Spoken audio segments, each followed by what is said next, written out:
Hello everyone, welcome to my channel. तो स्वागत है आप सभी का एग्री टू कल्चर फैमिली के इस यूट्यूब चैनल पे। तो आई होप आप सभी स्वस्थ एंड मस्त होंगे और जितनी भी क्लासेस यहाँ पर अपलोड हो रही है वो अच्छे तरीके से कंप्लीटली देख रहे होंगे। तो आज का जो क्लास होने वाला है वो animal husbandry and dairy science का है, आईपीएस एएफओ एग्जाम के लिए। आईपीएस एएफओ 2026 के लिए जो प्रीवियस ईयर में जितने भी क्वेश्चन पूछा गया है आईपीएस एएफओ के एग्जाम में, वो सारा क्वेश्चन यहाँ पर एक ही क्लास में लाया गया है। और सिर्फ क्वेश्चन ही नहीं, यहाँ पर ऑप्शन और उसको अच्छे तरीके से जितना पॉइंट बनेगा, एक क्वेश्चन में जो जो पॉइंट बनेगा उसको अच्छे तरीके से क्लियर करते हुए इस क्लास को करेंगे। तो जितने भी एग्रीकल्चर के स्टूडेंट हैं वो इस क्लास के एंड तक बने रहिए, सारे क्वेश्चन को अटेम्प्ट कीजिए और देखिए कि यहाँ पे क्वेश्चन का लेवल क्या था, किस तरीके से क्वेश्चन पूछा गया था, आने वाले एग्जाम के लिए क्या आपको पढ़ना है, ये सारा क्लियरिटी यहाँ पर मिल जाएगा। तो चलते हैं आज की इस क्लास में, देखते हैं आज का क्वेश्चन। तो ये रहा पहला question, which breed of goat is called the milk queen of goats in the world. विश्व में बकरियों की कौन सी नस्ल को मिल्क क्वीन, दुग्ध रानी कहा जाता है? Option number A Toggenburg, option number B Anglo Nubian, option number C Barbari, option number D Sirohi, option number E Saanen. तो यहाँ पर जो भी आईपीएस एएफओ में पूछा गया है वही सारा यहाँ पर क्वेश्चन लाया गया है। तो क्वेश्चन को अच्छे तरीके से पढ़ेंगे, ऑप्शन को देखेंगे, पांच पांच ऑप्शन है यहाँ पर, और उसके बाद कमेंट बॉक्स में आंसर देंगे, ठीक है।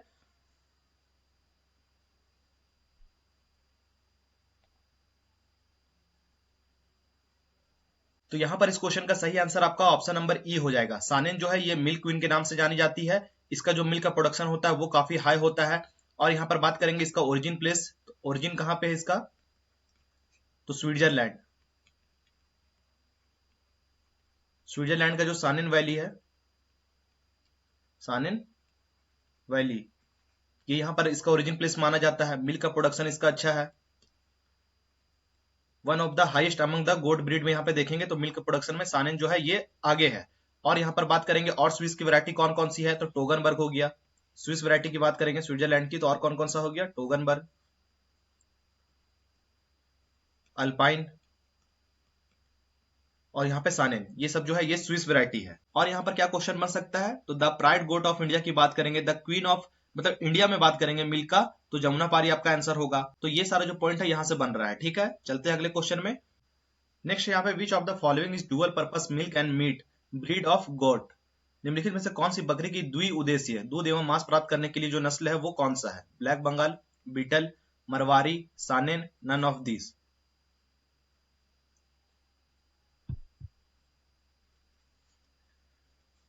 तो यहाँ पर इसका सही आंसर होगा आपका ऑप्शन नंबर बी। अगर यहाँ पर दूध और मांस दोनों के लिए जो द्वि उद्देश्य नस्ल होता है वो है बीटल, ठीक है। इसका और क्या खासियत है?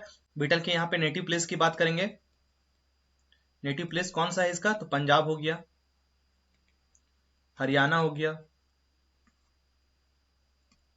ये इसका नेटिव प्लेस माना जाता है। ये जो ब्रीड है मिल्क प्रोडक्शन के साथ साथ मीट के लिए भी उत्तरदायी माना जाता है। अक्सर जो है जमुना पारी और पंजाब जो है वो इसे कहा जाता है। पंजाब का जो जमुना पारी है वो भी बीटल को कहा जाता है। ब्लैक बंगाल की बात करेंगे तो ये मीट और स्किन के लिए, मीट और स्किन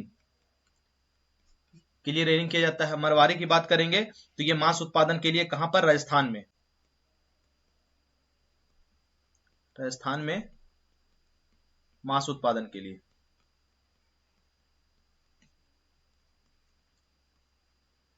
मीट प्रोडक्शन के लिए राजस्थान में, ठीक है। सानेन की बात करेंगे तो अभी हम लोगों ने देखा क्वीन ऑफ मिल्क गोट। तो यहां पर जो इसका सही आंसर है वो है आपका option number B. Next question है, which among the following is drought breed of cattle where cow are poor milkers but bulls are excellent for carting and field work. निम्नलिखित में से कौन सी गाय की नस्ल मुख्यतः भारवाही ड्रॉट है, जिसमें गाय कम दूध देती है लेकिन बैलगाड़ी खींचने के लिए एवं खेत के कार्यों के लिए उत्कृष्ट होता है? साहिवाल, गिर, थरपारकर, कृष्णा वैली, रेड सिंधी। तो यहाँ पर क्वेश्चन को एक बार फिर से समझेंगे। यहाँ पर कह रहा है कि निम्नलिखित में से कौन सा ऐसा गाय का नस्ल है जो कि भारवाही है, ड्रॉट के लिए है, और इसमें जो गाय है वो दूध कम देती है, दूध यहाँ पर कम देती है लेकिन बैलगाड़ी खींचने के लिए, ड्रॉट पर्पस के लिए, खेत में काम करने के लिए ये उत्कृष्ट माना जाता है। तो ये कौन सा ब्रीड है?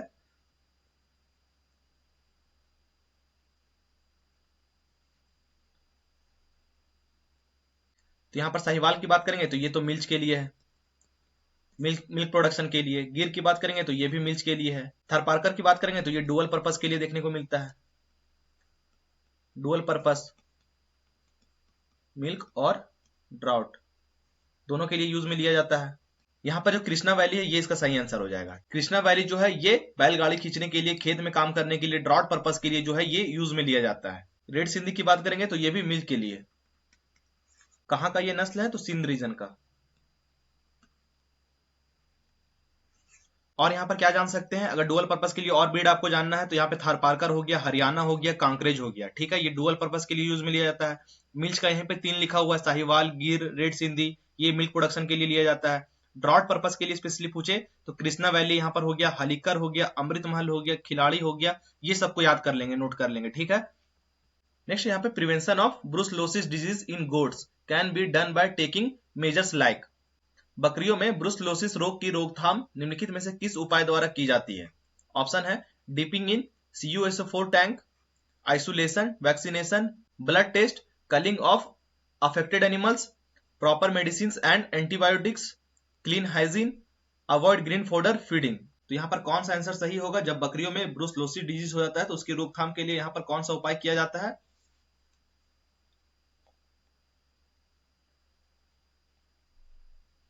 ब्रुसलोसिस की बात करेंगे तो ये एक संक्रामक बैक्टीरियल डिजीज है। बैक्टीरियल डिजीज है। इसमें मुख्यतः आपको क्या देखने को मिलेगा? तो एबॉर्शन,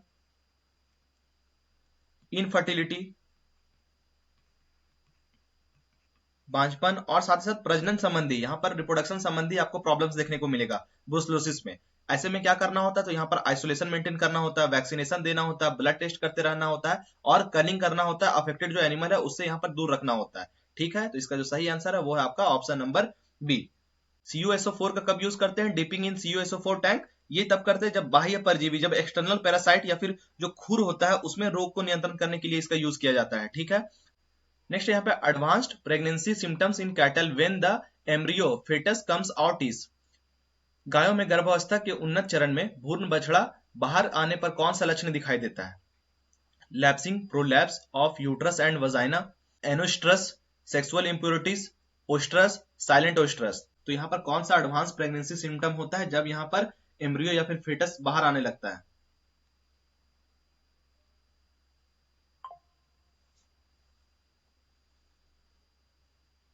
तो यहाँ पर इसका आंसर होगा आपका option number A, lapsing prolapse of uterus and vagina. इसमें होता क्या है? तो जो गर्भाशय है, यूट्रस और वजाइना है, ये शरीर के बाहर निकलने लगता है और ये जो है पार्चुराइजेशन के समय, पार्चुराइजेशन के समय या फिर ठीक इसके बाद, ठीक इसके बाद ये दिखाई देने लगता है। ठीक है, तो इसका जो सही आंसर है वो है आपका ऑप्शन नंबर ए। नेक्स्ट यहाँ पे curled toe paralysis in chicken and cause due to deficiency of which vitamin. मुर्गियों में कल टॉय पैरालिसिस, मुड़ी हुई उंगलियों का पक्षघात, किस विटामिन की कमी के कारण होता है? Vitamin B1, vitamin B2, vitamin E, vitamin A, none of this. Curled toe paralysis काफी इंपॉर्टेंट क्वेश्चन है, यहां से एग्जाम में क्वेश्चन पूछा जाता है। ठीक है,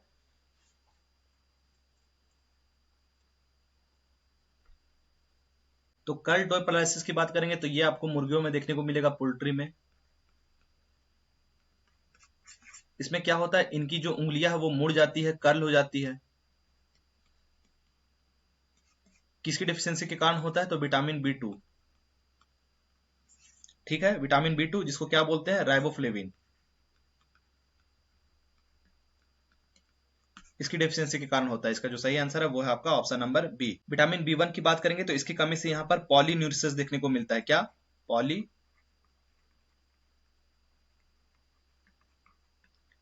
स्टारगेजिंग। विटामिन E की बात करेंगे तो इसकी कमी से क्या होता है? यहाँ पर इंसेफ्लोमलेशिया।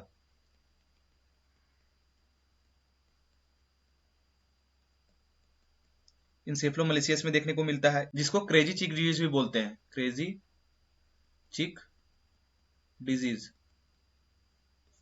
विटामिन ए की बात करेंगे तो इसकी कमी से वृद्धि रुकना, आंखों की समस्या, जो ग्रोथ है वो रुक जाता है, आइस में प्रॉब्लम देखने को मिलता है। तो यहाँ पर और अच्छे से टेबल के फॉर्म में लिखा हुआ, इसको याद कर लेंगे। कर्ल टॉय पैरालिसिस की बात करेंगे तो ये विटामिन B2 की डेफिशिएंसी से होता है। पॉलीन्यूरिसिस की बात करेंगे तो ये विटामिन B1 की डेफिशिएंसी से होता है। रिकेट्स की बात करेंगे तो विटामिन D3, जो डी है D3, इसकी कमी से यहाँ पर रिकेट्स होता है। इंसेफ्लोमलेशिया की बात करेंगे तो विटामिन E की डेफिशिएंसी के कारण होता है। जीरोफथेलेमिया की बात करेंगे तो ये विटामिन A की डेफिशिएंसी से होता है। तो इस चार्ट को याद कर लेंगे। ठीक है, नेक्स्ट यहाँ पे the test is done to identify incomplete pasteurisation in milk. दूध में अपूर्ण इनकम्प्लीट पास्चुरीकरण का पहचान करने के लिए कौन सी परीक्षण किया जाता है? Alkaline test, MBR test, alcohol test, COB test, none of these. तो ये सारा जो क्वेश्चन है वो एग्जाम में पूछा गया है। आप क्वेश्चन का लेवल देख सकते हैं कि किस तरीके से क्वेश्चन पूछा जा रहा है, इसी के अकॉर्डिंग आपको प्रिपरेशन करना है। तो बताइए इसका आंसर क्या है, कमेंट बॉक्स में आंसर कीजिए। तो इनकम्प्लीट पास्चुरीकरण की पहचान करने के लिए जो टेस्ट किया जाता है यहाँ पर वो होता है अल्कलाइन टेस्ट। इसका जो सही आंसर है वो है आपका ऑप्शन नंबर ए। इसके यूज से यहाँ पर इनकम्प्लीट पास्चुराइजेशन का पता लगाते हैं। तो बेसिकली इस टेस्ट में होता क्या है इसको समझेंगे कि दूध में उपस्थित जो अल्कलाइन फॉस्फेट एंजाइम होता है, जब ये टेस्ट करते हैं, अल्कलाइन टेस्ट करते हैं, अल्कलाइन फॉस्फेट टेस्ट करते हैं, तो दूध में प्रेजेंट जो फॉस्फेट एंजाइम होता है वो नष्ट हो जाता है। और अगर टेस्ट करने के बाद भी अगर अल्कलाइन फॉस्फेट जो एंजाइम है वो दिखाई दे रहा है दूध में, तो इसका मतलब है कि जो पास्चुराइजेशन है वो यहाँ पर इनकम्प्लीट हुआ है, सही तरीके से नहीं हुआ है। ठीक है, तो इसीलिए यहाँ पर जो यूज किया जाता है वो है अल्कलाइन टेस्ट। एमबीआर टेस्ट की बात करेंगे तो ये क्यों यूज किया जाता है? तो बैक्टीरियल क्वालिटी को मेजर करने के लिए, बैक्टीरियल क्वालिटी। एल्कोहल टेस्ट की बात करेंगे तो इसका यूज कहां पे होता है? तो दूध का यहाँ पर हीट की स्टेबिलिटी को मापने के लिए, हीट स्टेबिलिटी ऑफ मिल्क, या फिर बोल सकते हैं यहाँ पर एसिडिटी को मापने के लिए, एसिडिटी को मेजर करने के लिए। सीओबी टेस्ट की बात करेंगे तो इसका यूज कहां पे होता है? तो दूध की अम्लीयता एवं खराब होने की स्थिति का पता लगाने के लिए। यहाँ पर देखेंगे टेस्ट और व्हाट इट डिटेक्ट्स, क्या डिटेक्ट करता है ये। एमबीआर टेस्ट की बात करेंगे तो बैक्टीरियल क्वालिटी, ब्रेसा यूरिन टेस्ट की बात करेंगे तो माइक्रोबियल क्वालिटी की, एल्कोहल टेस्ट की बात करेंगे तो स्टेबिलिटी ऑफ मिल्क को मेजर करता है, सीओबी टेस्ट की बात करेंगे तो एसिडिटी और स्पॉइलेज को मेजर करता है, फॉस्फेट टेस्ट की बात करेंगे तो प्रॉपर पास्चुराइजेशन को, जो अभी हम लोगों ने क्वेश्चन में देखा। तो ये सारा टेबल आपके लिए इंपॉर्टेंट है। कॉपी पेन लेके कम से कम एक अच्छा सा पेपर लेके बैठिए और पेन लेके जो मैं यहाँ पर बता रहा हूँ उसको अच्छे तरीके से नोट करते जाइए। खुद से लिखिएगा तो आपको जल्दी याद होगा। एग्जाम में कम टाइम है, अच्छे से याद हो जाएगा एक बार में तो अच्छा होगा। मेथड की बात करेंगे टेम्परेचर और टाइम। यहाँ पास्चुराइजेशन जो मेथड है यहाँ पे 3 तरह का देखने को मिलता है। एक होता है LT, low temperature low time.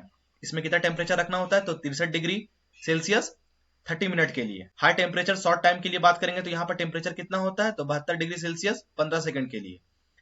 Ultra high temperature की बात करेंगे तो यहाँ पर क्या होता है? 135 से 150 डिग्री सेल्सियस रखा जाता है टेम्परेचर 1 से 4 सेकंड के लिए। नेक्स्ट यहाँ पे which instrument is use to determine water content adulteration in milk. दूध में पानी की मिलावट का पता लगाने के लिए किस उपकरण का उपयोग किया जाता है? ऑप्शन है आपका यहाँ पे लैक्टोमीटर, हाइड्रोमीटर, एनीमोमीटर, कैथ्रोमीटर, लैक्टोस्कोप। यहाँ पर कौन सा इंस्ट्रूमेंट का यूज किया जाता है जब दूध में पानी मिला दिया जाता है तो उसको पता लगाने के लिए?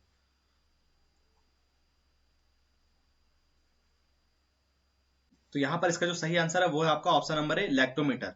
दूध में यहाँ पर पानी की मिलावट को पता लगाने के लिए लैक्टोमीटर का यूज किया जाता है, क्योंकि जैसे यहाँ पर दूध में पानी मिलाया जाता है, जैसे ही वाटर को इसमें ऐड किया जाता है तो स्पेसिफिक ग्रेविटी जो है वो बदल जाता है, और इस परिवर्तन के आधार पर ही, इस डिफरेंस के आधार पर ही यहाँ पर पानी की मिलावट का पता चलता है, एडल्ट्रेशन का पता चलता है, और यहाँ पर लैक्टोमीटर का यूज होता है। और यहाँ पर बात करेंगे बाकी के ऑप्शन, जो हाइड्रोमीटर है ये क्या पता लगाता है? तो तरल पदार्थों में स्पेसिफिक ग्रेविटी,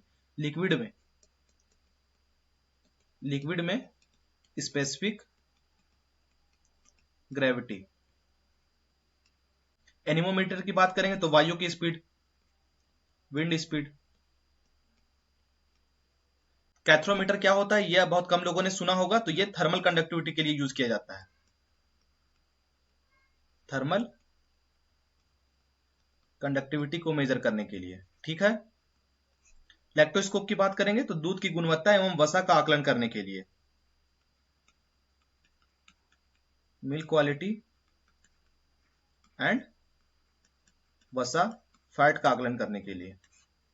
और वही चीज यहाँ पर टेबल में लिखा हुआ है, इसको अच्छे तरीके से पढ़ेंगे, ये आपके लिए है। लैक्टोमीटर की बात करेंगे तो specific gravity of milk water adulteration के लिए यूज में लिया जाता है। ब्यूटारोमीटर की बात करेंगे तो fat percentage in milk, fat का परसेंटेज कितना होता है मिल्क में, इसको मेजर करने के लिए ब्यूटारोमीटर का यूज होता है। एनीमोमीटर की बात करेंगे तो विंड की वेलोसिटी मापने के लिए। हाइग्रोमीटर की बात करेंगे तो ह्यूमिडिटी मेजरमेंट के लिए, जो ह्यूमिडिटी है, आर्द्रता है, इसको मेजर करने के लिए हाइग्रोमीटर का यूज किया जाता है। थर्मोमीटर की बात करेंगे तो काफी बेसिक है, टेम्परेचर के मेजरमेंट के लिए। तो ये सारा है, आपको याद कर लेना है। नेक्स्ट यहाँ पे what is the fat content present in double tone milk. Double tone दूध, डबल टोन मिल्क की बात करेंगे यहाँ पर, तो वसा फैट की मात्रा कितना होता है? 3%, 2%, 1.5%, 2.5%, 3.5%। कितना होता है यहाँ पे डबल टोन मिल्क में? अगर वीडियो पसंद आ रहा आपको तो लाइक कर दीजिएगा। लाइक करते हुए इस क्लास को करेंगे, कमेंट करते हुए इस क्लास को करेंगे।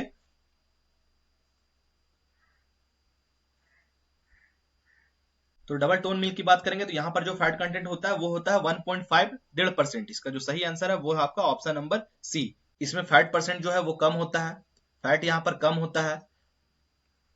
फसाई मानक की बात करेंगे तो इसके अकॉर्डिंग अगर यहाँ पर बात करेंगे तो यहाँ पर फैट जो है और SNF दो चीजें यहाँ पर बताना होता है। फैट की बात करेंगे तो 1.5% है और SNF की बात करेंगे तो 9%। इतना होना चाहिए, ये एग्जाम में पूछा जाता है। तो यहाँ पर पूरा लिस्ट है, देख सकते हैं कि जो मिल्क है उसमें कितना फैट परसेंट होना चाहिए और मिनिमम जो SNF है वो कितना होना चाहिए फसाई के अकॉर्डिंग। तो फुल क्रीम मिल्क की बात करेंगे तो यहाँ पे 6% फैट, मिनिमम SNF होता है वो 9% परसेंट में है, ठीक है। स्टैंडर्डाइज्ड मिल्क की बात करेंगे तो यहाँ पे 4.5% फैट और मिनिमम SNF जो है वो 8.5%। टोन मिल्क की बात करेंगे तो 3% यहाँ पर फैट होता है, SNF कितना होता है 8.5%। डबल टोन मिल्क की बात करेंगे तो यहाँ पे 1.5%, जो अभी हम लोगों ने क्वेश्चन देखा 1.5% और SNF 9%। स्किम्ड मिल्क की बात करेंगे तो यहाँ पे 0.5% मैक्सिमम इतना ही होता है इसमें, और यहाँ पे जो SNF होता है वो 8.7%। ये डाटा भी आपके लिए इंपॉर्टेंट है। जितना भी यहाँ पर टेबल के फॉर्म में, आगे और टेबल के फॉर्म में डाटा आते जाएगा उसको अच्छे तरीके से याद करेंगे, क्लास में ही आपको याद कर लेना है। नेक्स्ट यहाँ पे convulsions of memory glands and cessation of lactation and shrinkage of alveolus is termed as. तो काफी इंपॉर्टेंट क्वेश्चन है ये। स्तन ग्रंथि जो होता है, मेमोरी ग्लैंड का सिकुड़ना, दुग्ध का प्रसाव, लैक्टेशन का बंद होना तथा एल्वियोली जो है का संकुचन किस प्रक्रिया को कहा जाता है? Involution, lactogenesis, galactopoiesis, mammogenesis, milk let down. तो ये क्या कहलाता है? तो इसका जो सही आंसर है वो है आपका ऑप्शन नंबर ए, इनोवुलेशन। तो ये क्या होता है, क्या प्रक्रिया है? तो जैसे ही यहाँ पर मिल्क का प्रोडक्शन जो है वो बंद हो जाता है तो मेमोरी जो ग्लैंड है वो सामान्य आकार में आ जाता है, वापस से नॉन लैक्टिंग फॉर्म में आ जाता है, सामान्य आकार में आ जाता है, जो कि इनोवुलेशन कहलाता है। इस दौरान क्या होता है, दूध बनने की जो संरचनाएं होती है जो कि एल्वियोली कहलाती है। एल्वियोली का मतलब क्या होता है? दूध बनने वाली संरचनाएं, ये एल्वियोली कहलाती है। तो इस दौरान जो एल्वियोली है, ये दूध बनने की जो संरचनाएं हैं सिकुड़ने लगती है और उनकी जो संख्या है और सक्रियता है वो कम हो जाती है, और फिर धीरे धीरे जो दूध का स्राव है, लैक्टेशन है, ये धीरे धीरे बंद हो जाता है, जिसे ड्राई पीरियड की शुरुआत हो जाता है। तो यहाँ पर जो सही आंसर है वो है आपका ऑप्शन नंबर ए। लैक्टोजेनेसिस की बात करेंगे तो ये क्या होता है? मिल्क बनना, initiation of milk secretion, initiation of milk secretion, दूध का बनना। गैलेक्टोपोइसिस की बात करेंगे तो ये क्या होता है? पहले से बने हुए दूध का निरंतर उत्पादन एवं रख रखाव। इंग्लिश में क्या होता है? Maintenance of lactation.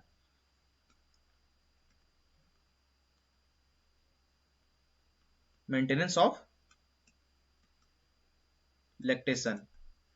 मेमोजेनेसिस का क्या मतलब होता है? तो डेवलपमेंट एंड ग्रोथ, किसका? मेमोरी ग्लैंड का।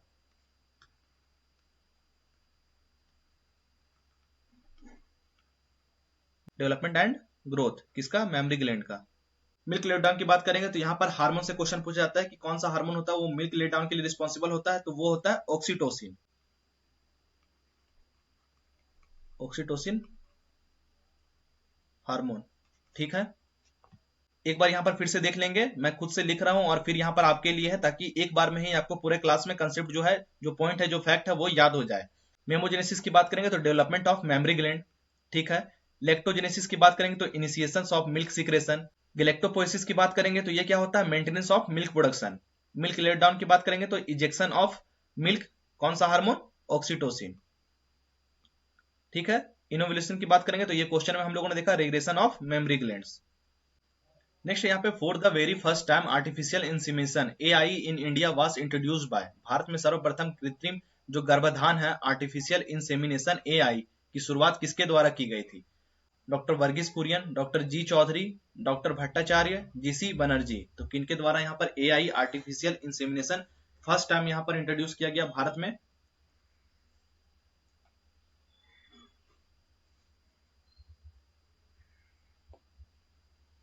तो भारत में आर्टिफिशियल इंसेमिनेशन AI की शुरुआत जो है वो डॉक्टर संपत कुमारन के द्वारा किया गया था। इसका जो सही आंसर है वो है आपका ऑप्शन नंबर ए।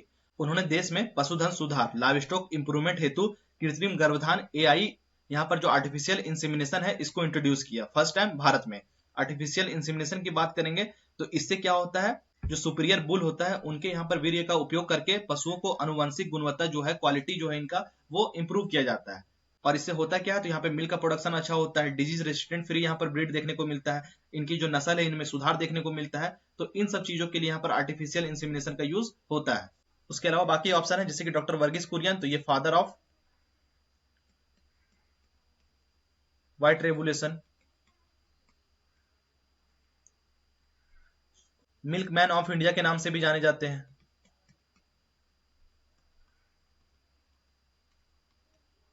मिल्क डे कब मनाया जाता है, मैंने क्वेश्चन पूछा था पिछली बारी, 26 नवंबर। इंडिया में नेशनल मिल्क डे 26 नवंबर। 26 नवंबर को ही क्यों मनाया जाता है, क्योंकि यहाँ पर वर्गीस कुरियन जो फादर है व्हाइट रेवोल्यूशन के, इनका यहाँ पर जन्म हुआ था। इसी से जुड़ा यहाँ पे कुछ फैक्ट है, जैसे एआई का फुल फॉर्म क्या है, आर्टिफिशियल इंसेमिनेशन है, introduced in India by doctor Sampath Kumaran के द्वारा। पर्पस क्या था, तो genetic improvement of livestock, main benefit faster breed improvement, used in cattle, buffalo, goat and sheep. तो ये जो टेबल है ये इंग्लिश मीडियम वालों के लिए भी काफी हेल्पफुल होगा। मैं यहाँ पर हिंदी में समझाने का प्रयास करता हूँ तो वो उनको थोड़ा समझ में नहीं आता है, इसीलिए इस टेबल का यूज करेंगे, अच्छे तरीके से पढ़ेंगे और एग्जाम के लिए प्रिपरेशन करेंगे, ठीक है। नेक्स्ट यहाँ पे what is the average duration of oestrus cycle in ewe, जो सीप है, भेड़ है, इनमें ओस्ट्रस साइकिल जो है कि औसत अवधि कितनी होती है। 20 डेज 18 से 24 दिन, 15 डेज 14 से 18 दिन, 16 डेज 14 से 19 दिन, 21 डेज 20 से 25 दिन, 10 डेज 6 से 14 दिन। तो यहाँ पे रेंज भी दिया हुआ और एग्जैक्ट डेट भी दिया हुआ है। तो आपको यहाँ पर बताना है जो भेड़ है, सीप है, ईव, इनमें जो ओस्ट्रस साइकिल होता है उसकी अवधि कितनी होती है।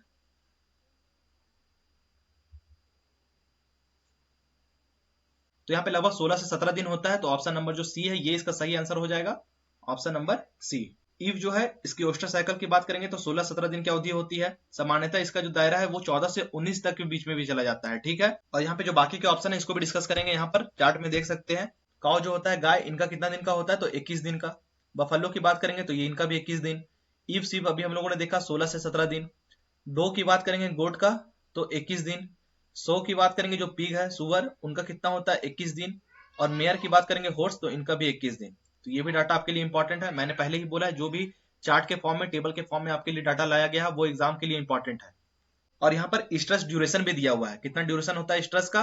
काउ की बात करेंगे तो 12 से 18 आवर, बफेलो की बात करेंगे तो 12 से 24, ईव की बात करेंगे तो 24 से 36, डो की बात करेंगे 24 से 48 और मेयर की बात करेंगे तो 4 से 7 दिन तक।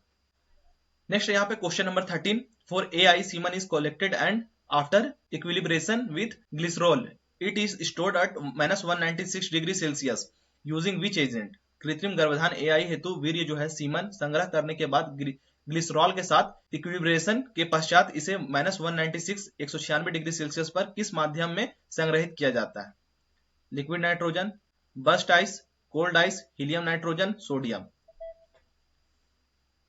ये सब क्वेश्चन कितना बार रिपीट होता है, हर जगह पढ़िएगा तो ये क्वेश्चन पूछा जाता है। इसका जो सही आंसर है वो है आपका ऑप्शन नंबर ए, लिक्विड नाइट्रोजन। -196 डिग्री की बात कर रहा है तो यहाँ पर लिक्विड नाइट्रोजन ये होता है, इसी में यहाँ पर सीमन को कलेक्ट किया जाता है। इस टेबल को भी याद रखेंगे। रेफ्रिजरेटर की बात करेंगे तो यहाँ पे टेम्परेचर कितना होता है, तो 4 डिग्री सेल्सियस।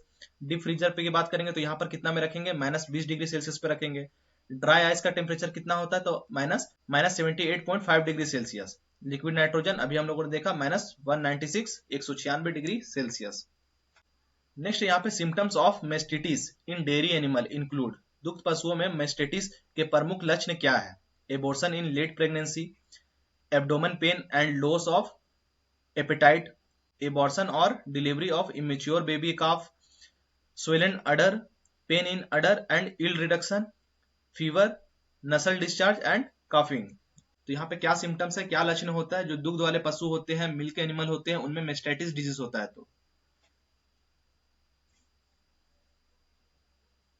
तो इनका जो सिम्टम्स दिखता है वो होता है यहाँ पे swollen udder, pain in udder and yield reduction. इसका जो सही आंसर है वो है आपका ऑप्शन नंबर डी, ठीक है। यहाँ पर जो अडर है वो स्वेल कर जाता है, अडर में पेन होने लगता है। अडर कहने का मतलब थन, जहां से दूध निकलता है, ठीक है। ईल्ड जो है, दूध जो है वो कम होने लगता है। ये सिम्टम्स देखने को मिलता है जब यहाँ पर मेस्टाइटिस होता है मिल्क एनिमल में। और जब ये स्थिति गंभीर हो जाती है तो यहाँ पर दूध में फ्लैक्स देखने को मिलेगा, थक्का क्लोट्स जमने लगता है और पानी जैसा दूध यहाँ पर रक्त के रूप में दिखने लगता है। ठीक है, नेक्स्ट यहाँ पे PFA prevention of food adulteration मानकों के अनुसार गाय के दूध में SNF सॉलिड नॉट फैट कितना होना चाहिए? 8%, 9%, 8.5%, 9.5%, नन ऑफ दिस। तो अभी हम लोगों ने इसको टेबल के फॉर्म में देखा था, अगर आपको याद होगा तो तुरंत से कमेंट बॉक्स में आंसर दीजिए। तो यहाँ पर प्रिवेंशन ऑफ फूड अल्टरेशन की बात करेंगे तो इसके अकॉर्डिंग अगर यहाँ पर देखा जाए तो इसका जो सही आंसर है वो है आपका ऑप्शन नंबर सी, 8.5%। इसका जो सही आंसर है वो है आपका option number C. Solid not fat SNF की बात करेंगे तो ये आखिर होता क्या है? तो दूध के वे सभी ठोस घटक जो वसा को छोड़कर, फैट को छोड़कर शेष रह जाता है, जिसमें क्या क्या आता है? प्रोटीन आता है, लैक्टोस आता है, मिनरल्स एंड विटामिन। ये सॉलिड नॉट फैट कहलाते हैं। कंपोनेंट ऑफ SNF की बात करेंगे, यहाँ पर क्या क्या कंपोनेंट होता है जो मैंने अभी लिखा? प्रोटीन होता है, कार्बोहाइड्रेट, मिनरल, विटामिन। प्रोटीन कौन सा होता है? यहाँ पर केसिन और वे प्रोटीन होता है। कार्बोहाइड्रेट की बात करेंगे तो लैक्टोस होता है। मिनरल की बात करेंगे तो यहाँ पर कैल्शियम, फास्फोरस इट्सेट्रा देखने को मिलेगा। विटामिन कौन सा होता है? तो वाटर सॉल्यूबल विटामिन होते हैं। और वाटर सॉल्यूबल विटामिन कौन होते हैं ये कमेंट करके आपको आंसर देना है। ठीक है, कमेंट करके आंसर दो तो वाटर सॉल्यूबल विटामिन कौन होता है और फैट सॉल्यूबल कौन होता है। फिर से यहाँ पे लिखा हुआ मिल्क टाइप, मिनिमम फैट और मिनिमम SNF। फिर से यहाँ पे रिपीट करेंगे, काउ मिल्क की बात करेंगे तो इसमें 3 से 5% फैट। मिनिमम SNF की बात करेंगे तो 8.5%। Buffalo milk 6% fat, 9% SNF। Tone milk 3% fat, 8.5% यहाँ पर SNF। डबल टोन की बात करेंगे तो यहाँ पे 1.5% और 9% यहाँ पर SNF। स्किम मिल्क की बात करेंगे तो 0.5% यहाँ पर फैट, 8.7% यहाँ पर SNF। नेक्स्ट यहाँ पे RM, Reichert Meissl number test is done to check purity of. RM जो है परीक्षण किसकी शुद्धता, प्योरिटी जांचने के लिए किया जाता है? Butter, skim milk, tone milk, ghee, खोवा।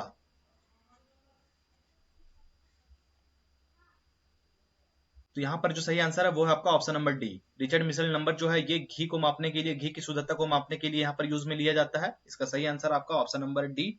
RM नंबर की बात करेंगे तो प्योरिटी ऑफ घी। बाउडोइन टेस्ट की बात करेंगे तो ये डिटेक्शन ऑफ वनस्पति इन घी, घी में वनस्पति का पता लगाने के लिए। ब्यूटारोमीटर की बात करेंगे तो फैट एस्टिमेशन इन मिल्क, इसको फैट को मेजर करने के लिए। लैक्टोमीटर की बात करेंगे तो detection of water adulteration in milk, milk में वाटर का एडिल्ट्रेशन जो है इसको मेजर करने के लिए लैक्टोमीटर का यूज किया जाता है। फॉस्फेट टेस्ट की बात करेंगे, phosphatase test check pasteurization efficiency कि कंप्लीट हुआ है कि नहीं। नेक्स्ट यहाँ पर buffalo milk is whiter than cow milk, why? भैंस का दूध जो है गाय के दूध की तुलना में अधिक सफेद क्यों होता है? ये क्वेश्चन आपके IPS AFO में पूछा गया था।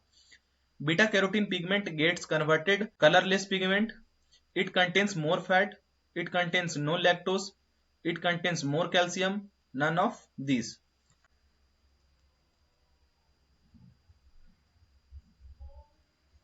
तो यहाँ पर इसका सही आंसर है आपका option number A, beta carotene pigment gets converted to colourless pigment. तो काउ मिल्क की बात करेंगे तो यहाँ पे बीटा कैरोटीन होता है, जिसके कारण जो दूध का कलर होता है वो येलो कलर का हो जाता है। और बफेलो में क्या होता है, भैंस में जो बीटा कैरोटीन होता है ये विटामिन ए में कन्वर्ट हो जाता है, जो कि कलरलेस होता है। इसीलिए यहाँ पर अगर बात करेंगे बफेलो मिल्क जो है वो ज्यादा व्हाइट दिखाई देता है as compare to cow milk. तो समझ में आ गया होगा आपको कि ऐसा क्यों होता है। यहाँ पर देखेंगे character cow milk and buffalo. Colour की बात करेंगे, काउ में येलो कलर होता है, इसका मिल्क का। बफेलो मिल्क की बात करेंगे तो प्योर व्हाइट देखने को मिलता है। बीटा कैरोटीन की उपस्थिति देखने को मिलता है किसमें, काउ मिल्क में। और यहाँ पर होता है बफेलो मिल्क में कन्वर्ट इनटू विटामिन ए, जो बीटा कैरोटीन होता है ये कन्वर्ट हो जाता है विटामिन ए में, जो कि कलरलेस होता है। फैट की बात करेंगे फैट परसेंट का, तो काउ मिल्क में लो होता है, बफेलो मिल्क में हाई होता है। टोटल सॉलिड्स की बात करेंगे तो यहाँ पर लो देखने को मिलता है, बफेलो में हाई देखने को मिलता है। सॉलिड कहने का मतलब यहाँ पर SNF, ठीक है। विटामिन ए की बात करेंगे तो काउ मिल्क में लोअर होता है और यहाँ पर हायर होता है बफेलो मिल्क में। तो ये कंपैरिजन टेबल है, तो ये जो कंपेयर किया हम लोगों ने ये भी काफी इंपॉर्टेंट है। नेक्स्ट यहाँ पे fat globules are broken into uniform size by which process. दूध में वसा कणों फैट ग्लोब्यूल्स को समान आकार यूनिफॉर्म साइज में तोड़ने की प्रक्रिया जो है क्या कहलाती है? Homogenization, sterilization, pasteurization, calcification, none of this. क्या कहलाता है ये? तो क्या कहलाता है ये? जो दूध में वसा कण होते हैं, फैट ग्लोब्यूल्स होते हैं, इनको समान आकार में यूनिफॉर्म साइज में तोड़ने की जो प्रक्रिया वो क्या कहलाता है?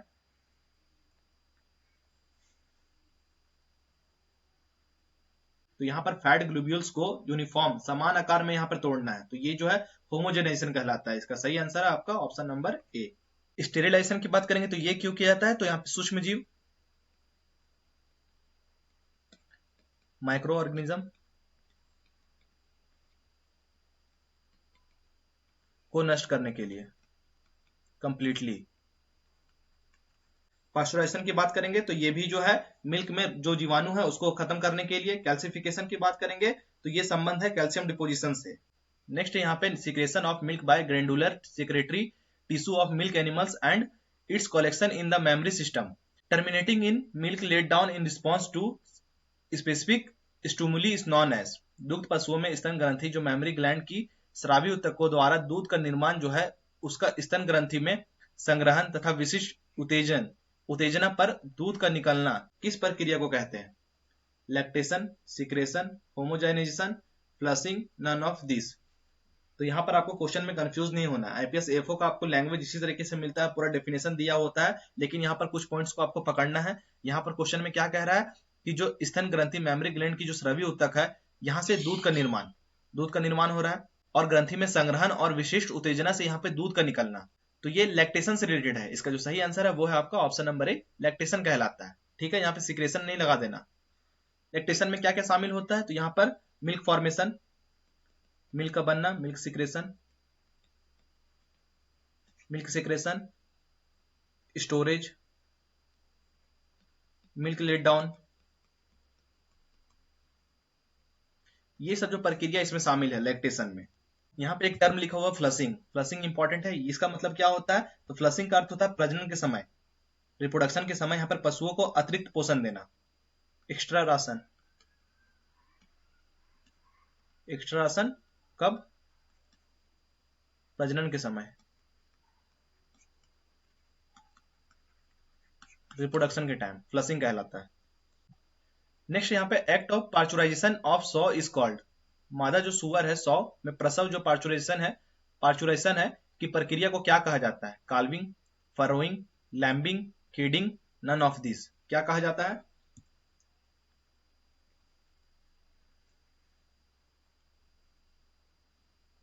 तो ये फरोइंग कहा जाता है। सॉ की बात करेंगे तो यहाँ पर फरोइंग कहा जाता है। इसका सही आंसर है वो है आपका ऑप्शन नंबर बी। ठीक है, बाकी एनिमल्स का भी यहाँ पे देखेंगे। कैटल की बात करेंगे तो जो फीमेल होती है, पार्चुरेशन क्या कहलाता है? काल्विंग। बफेलो की बात करेंगे तो ये भी काल्विंग। सीप की बात करेंगे तो लैम्बिंग कहलाता है। ईव में जो फीमेल सीप होती है उसको क्या बोलते हैं? ईव बोलते हैं। गोट की बात करेंगे तो फीमेल गोट को क्या बोला जाता है? पहले इस चीज को समझ लेंगे कि बोला क्या जाता है, फीमेल जो होता है मेल होता है इसको क्या बोला जाता है? तो डो क्या होता है इसमें? किडिंग। पिग की बात करेंगे तो सॉ। फरोइंग होता है इसमें, पार्चुराइजेशन कहलाता है। हॉर्स की बात करेंगे तो मेयर। फॉलिंग कहलाता है, फॉलिंग। डॉग की बात करेंगे तो बीच, वेल्पिंग कहलाता है। रैबिट की बात करेंगे तो डोए, किंडलिंग कहलाता है। ठीक है, क्वेश्चन में क्या पूछा था? तो आपको पिग का पूछा था जो कि फरोइंग, इसका सही आंसर होगा। नेक्स्ट यहाँ पे which buffalo breed is from Gujarat and has sickle shaped horns. Gujarat में कौन सी भैंस नस्ल दरांती सिकल के आकार के सिंगों के लिए प्रसिद्ध है? तो ये क्वेश्चन कितना बार रिपीट हो चुका है हर एक एग्जाम में, एग्रीकल्चर के एग्जाम में, एनिमल हस्बेंड्री के एग्जाम में। भदावरी, मुर्रा, सुरती, मेहसाना, नीली रावी की सिकल शेप जो हॉर्न है वो किसका होता है, किस ब्रीड का?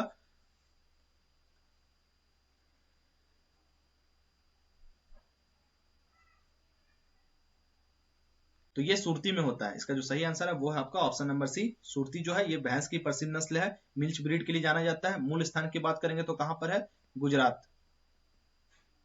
गुजरात की जगह पे और कुछ लिखा जाए जैसे कि आनंद हो गया, खेड़ा हो गया, वडोदरा हो गया, ये भी अगर ऑप्शन में रहे तो ये सही आंसर होगा। ठीक है, भदावरी की बात करेंगे तो ये यूपी का फेमस बफेलो है, यूपी का। इससे क्या क्वेश्चन बनता है? तो कॉपर कलर कोट, जो स्किन का जो कलर है वो कैसा होता है? तो कॉपर कलर का, तांबा। ये क्वेश्चन कभी कभी पूछा जाता है। कॉपर कलर्ड कोट किसका होता है? भदावरी का होता है। मुर्रा की बात करेंगे तो ये हरियाणा की प्रसिद्ध दुग्ध नस्ल है। इसके जो सींग होते हैं वो छोटे छोटे होते हैं, घुमावदार होते हैं। टाइटली कर्ल्ड अगर पूछे, टाइटली कर्ल्ड हॉर्न किसका होता है? मुर्रा का। मेहसाना की बात करेंगे तो ये गुजरात की नस्ल है। क्रॉस किसका किसका है? तो यहाँ पे मुर्रा और सुरती, सुरती के क्रॉस से डेवलप हुआ है। कौन? मेहसाना। नीली रावी की बात करेंगे तो पंजाब क्षेत्र में, खास करके जो भारत पाकिस्तान का जो पंजाब क्षेत्र है वहां पे देखने को मिलता है। प्रसिद्ध दूध के लिए जाना जाता है ये। माथे पर जो इसका सफेद निशान होता है, व्हाइट मार्क होता है, व्हाइट मार्क ऑन हेड। तो यहाँ पर फिर से एक बार टेबल के फॉर्म में देख लेंगे। सुरती की बात करेंगे तो गुजरात नेटिव प्लेस, सिकल से हॉर्न होता है। मुर्रा की बात करेंगे तो हरियाणा इसका नेटिव प्लेस है, टाइटली कर्ल्ड हॉर्न के नाम से जाना जाता है। मेहसाना की बात करेंगे तो गुजरात, किसका क्रॉस है? तो मुर्रा और सुरती का। भदावरी की बात करेंगे तो यूपी और एमपी में देखने को मिलता है, हाई फैट मिल्क होता है इनका। नीली रावी की बात करेंगे तो पंजाब वाला region, white mark on forehead. ठीक है, और यहाँ पर है कुछ कुछ फीचर्स को भी देख लेंगे। जैसे कि मुर्रा की बात करेंगे तो इसमें हम लोगों ने देखा टाइटली कर्ल्ड हॉर्न, सुरती की सिकल शेप हॉर्न, भदावरी का कॉपर कलर, ये भी हम लोगों ने देखा। नीली रावी का व्हाइट फोरहेड मार्क। जफराबादी में क्या होता है? मैसिव ड्रूपिंग हॉर्न होता है। जफराबादी यहाँ पे अलग साइड हुआ, मैसिव ड्रूपिंग हॉर्न्स। ये जो चार्ट है आपके लिए काफी इंपॉर्टेंट है, ये दोनों चार्ट से यहाँ पर क्वेश्चन देखने को मिल सकता है एग्जाम में। नेक्स्ट यहाँ पे cross of two different breeds alternatively is called, दो अलग अलग नस्लों ब्रीड्स की बारी बारी से किया गया संकरण क्रॉसिंग क्या कहलाता है? Option number A criss cross, back cross, test cross, odd cross, close breeding. क्या कहलाता है यहाँ पर? जब अलग अलग नस्लों का, अलग अलग ब्रीड्स का बारी बारी करके अल्टरनेटिवली यहाँ पर संकरण कराया जाता है, क्रॉसिंग कराया जाता है।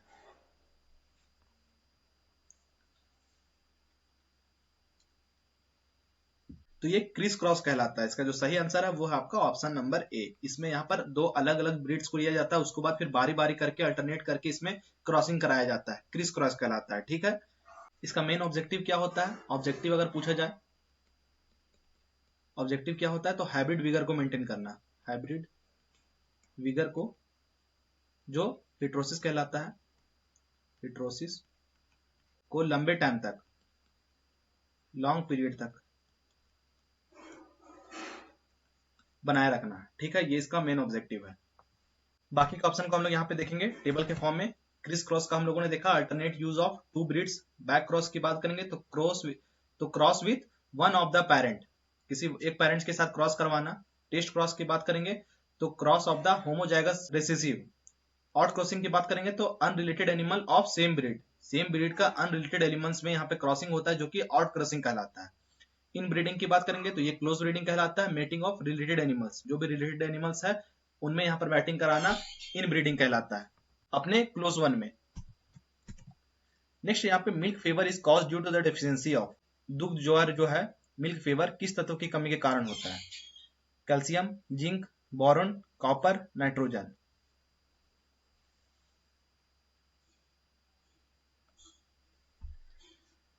तो मिल्क फेवर काफी इंपॉर्टेंट क्वेश्चन है, जो कि कैल्शियम की डिफिशियंसी के कारण होता है। इसका जो सही आंसर है वो है आपका ऑप्शन नंबर ए। मिल्क फेवर की बात करेंगे तो ये एक मेटाबॉलिक डिजीज है, जो कि जो जितने भी मिल्क एनिमल होते हैं, दुधारू कैटल्स होते हैं, जैसे कि गाय हो गया, बफेलो हो गया, इनके काल्विंग के तुरंत बाद दिखाई देता है, काल्विंग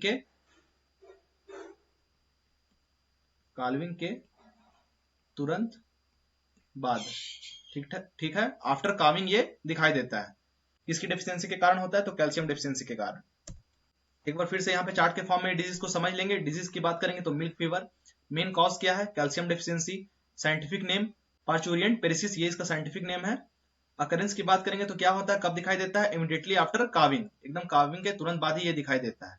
टाइप की बात करेंगे तो मेटाबॉलिक डिजीज है। ट्रीटमेंट कैसे करते हैं? तो कैल्शियम बोरोग्लूकोनेट इंजेक्शन, ये इंजेक्शन यहाँ पर दिया जाता है इसके ट्रीटमेंट के लिए।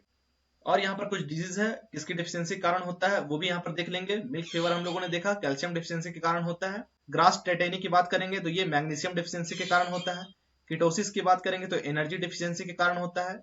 एसिडोसिस की बात करेंगे तो यहाँ पर एक्सेस ग्रेन फीडिंग, ज्यादा अनाज, ज्यादा ग्रेन यहाँ पे खिला देने से एसिडोसिस देखने को मिलता है।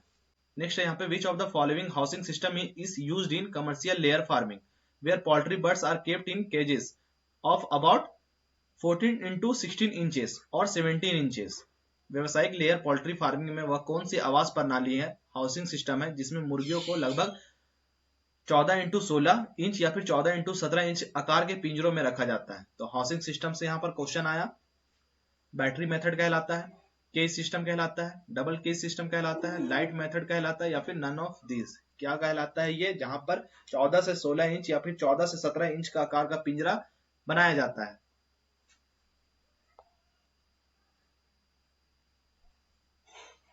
तो ये जो है बैटरी मेथड कहलाता है। इसका जो सही आंसर है वो है आपका ऑप्शन नंबर ए।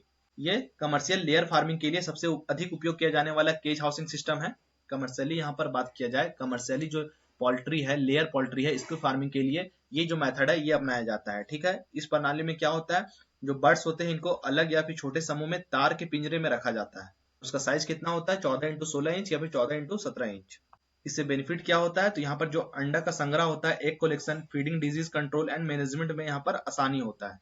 देखेंगे यहाँ पर कुछ हाउसिंग सिस्टम है और उसके मेन फीचर है। बैटरी सिस्टम की बात करेंगे, bird kept in cages. Deep litter system की बात करेंगे तो bird reared on litter floor. Free range system की बात करेंगे तो birds allowed to roam outside. Semi intensive system की बात करेंगे तो combination of house and range.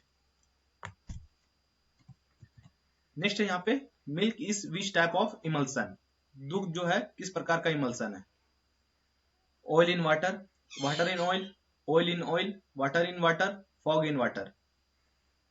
तो ये भी क्वेश्चन जो है आपके एग्जाम में पूछा गया था, काफी लोगों को नहीं पता होगा, इतना छोटा क्वेश्चन है लेकिन हार्ड क्वेश्चन है।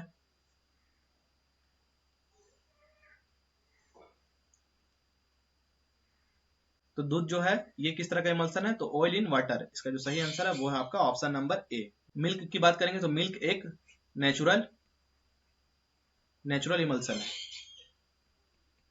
कृत्रिम इमल्सन है। ठीक है, इनमें जो फैट होता है, जो वसा होता है, सूक्ष्म जो फैट ग्लोब्यूल्स होता है, इसके रूप में प्रेजेंट होता है। इसमें फैट कैसे प्रेजेंट होता है, फैट जो होता है ये फैट ग्लोब्यूल्स के रूप में प्रेजेंट होता है।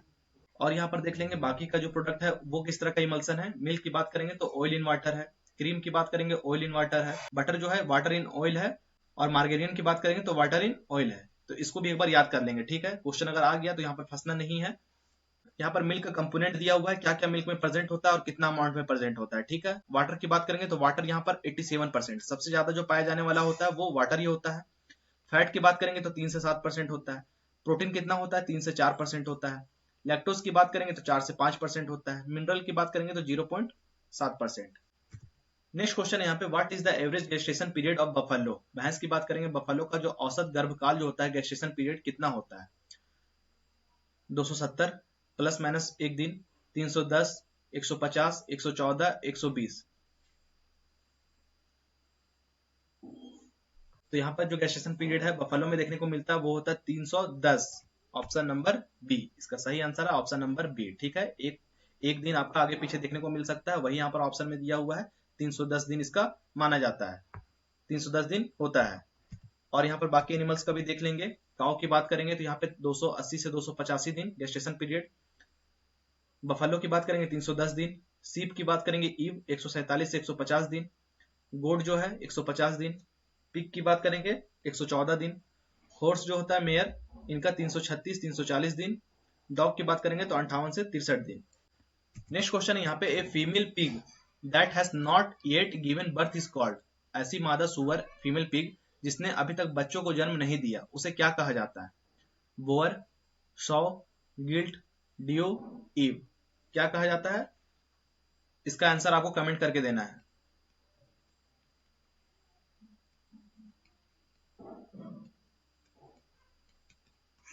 कमेंट बॉक्स में। ठीक है, ये लास्ट क्वेश्चन था। तो ये सारा जो क्वेश्चन है ये आपके एग्जाम में पूछा गया है। कौन सा एग्जाम, तो आईपीएस एएफओ के एग्जाम में ये सारे क्वेश्चन पूछे गए हैं। इससे पहले हम लोगों ने हॉर्टिकल्चर और सोइल साइंस का जो प्रीवियस ईयर क्वेश्चन है उसको हम लोगों ने डिस्कस किया, वो भी वीडियो हमारे चैनल में अपलोड है। तो हॉर्टिकल्चर और सोइल साइंस की वीडियो को भी देख लेंगे। और ये एनिमल हस्बेंड्री का क्वेश्चन काफी इंपॉर्टेंट था, क्वेश्चन का लेवल आपको पता चल गया होगा, कहाँ से क्वेश्चन पूछा जाता है। खास करके जो मैंने टेबल के फॉर्म में सारा डाटा यहाँ पे आपको प्रोवाइड किया है उसको याद कर लेंगे, वहां से एग्जाम में क्वेश्चन पूछा जा सकता है। एनिमल हस्बेंड्री की बात करेंगे तो कम से कम 12 से 15 क्वेश्चन आपके एग्जाम में देखने को मिलता है। ठीक है, तो काफी इंपॉर्टेंट सब्जेक्ट है। तो थैंक यू आप सभी का क्लास में बने रहने के लिए। तो आपको सिर्फ इतना बताना है कि ये क्लास कैसा लगा, पढ़ाने का तरीका यहाँ पर कैसा है, कंटेंट कैसा लग रहा है।